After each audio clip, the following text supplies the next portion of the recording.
बात उस समय की है जब गोविंद बल्लभ पंत उत्तर प्रदेश के मुख्यमंत्री थे। बाबा लखनऊ में रुके हुए थे भक्त कर्ण सिंह के घर पर। भक्त कर्ण सिंह बाबा के बहुत ही प्रिय शिष्यों में रहे हैं। वो हर तरह की चर्चा उनसे किया करते थे और सच कहें तो जैसे याराना बातचीत होती है इस तरह से बात हुआ करती थी उनकी। बाबा ने कहा, कर्ण सिंह जाओ गोविंद बल्लभ पंत को बुला लाओ। कर्ण सिंह ने कहा कि अब पंत जी वो नहीं है, अब वो मुख्यमंत्री हैं, मुझे उनके घर में घुसने नहीं दिया जाएगा। अगर हम जबरदस्ती करेंगे तो हमें उठा के हवालात में बंद कर दिया जाएगा। बाबा जी ने कहा, तू जा तो भाई, अगर तू जाएगा तो पंत आएगा। कर्ण सिंह ने कहा, हम नहीं फंसने वाले अब। बाबा ने कहा, अच्छा तो चल हम पंत को ही बुला लेते हैं। इतनी बात होती रही, सामान्यतः और बातें चर्चा में आई और बात आई गई हो गई।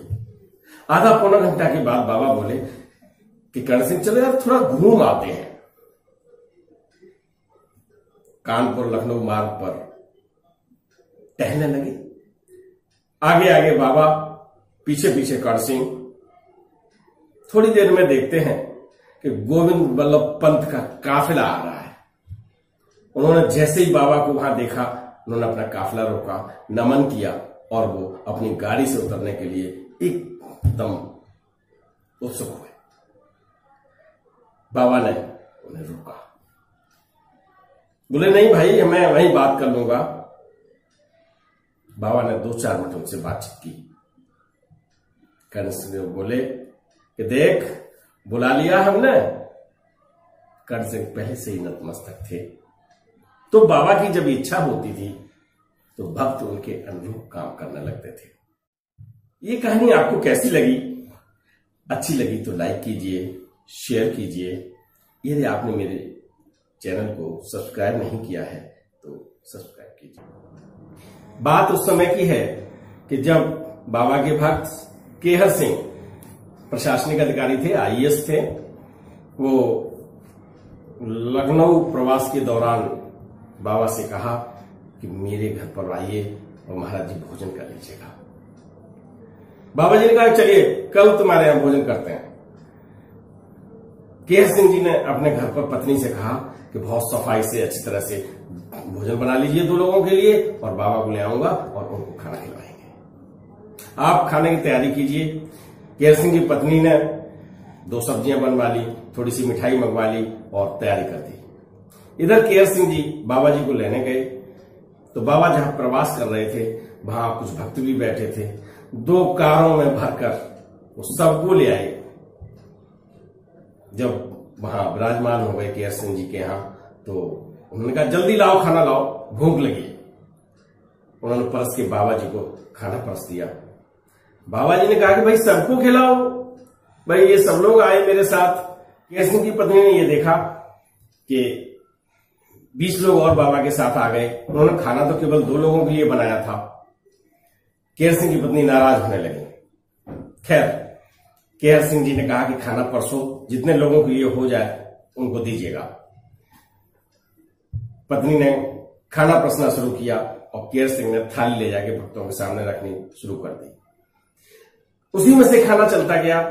आश्चर्य की बात कि 2 लोगों के एस्टीमेट से बनाया गया खाना 20 लोगों से ज्यादा लोगों ने खा लिया और इसके बाद भी उसमें खाना बच गया।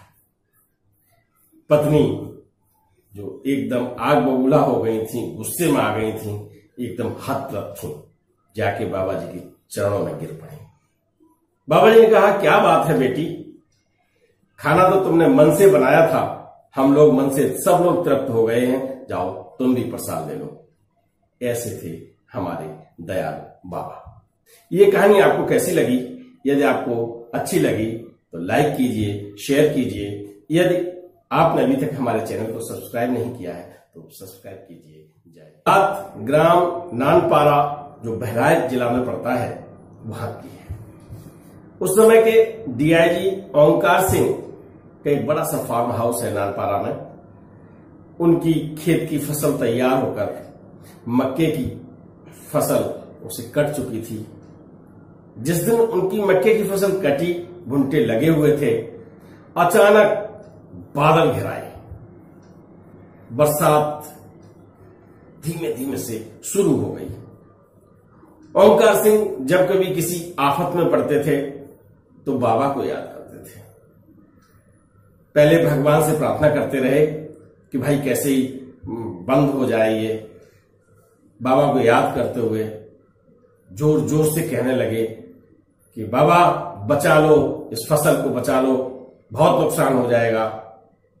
लेकिन बरसात तेज हुई। जो बरसात तेज हुई वैसे ही ओंकार सिंह कहने लगे ले जा, सब ले जा तू। जैसे उन्होंने गुस्से में ये बातें कही, अचानक चमत्कार हुआ। उनके फार्म हाउस पर बरसात बंद हो गई, लेकिन पूरे गांव में बरसात जारी रही। उनकी फसल बच गई। एक दिन सूरज नारायण मल्होत्रा के घर ठहरे हुए थे बाबा। बाबा से पूछा गया, आपने ओंकार सिंह की फसल बचा दी थी बरसात से? बाबा ने कहा कि भाई हम ऐसे कामों में व्यवधान नहीं डालते, लेकिन गुस्से में आकर जब वो कहने लगा कि ले जा, सब ले जा, तो मैंने कहा बचा दीजिए, तो बचा दी। उसकी फसल बच गई, भक्त प्रसन्न हो गया। तो भक्तों का बड़ा ख्याल रखते थे बाबा नीम करोली जी। ये कहानी आपको कैसी लगी? यदि अच्छी लगी तो लाइक कीजिए, शेयर कीजिए। यदि आपने हमारे वीडियो को अभी तक सब्सक्राइब नहीं किया है तो सब्सक्राइब कीजिए। जय हिंद।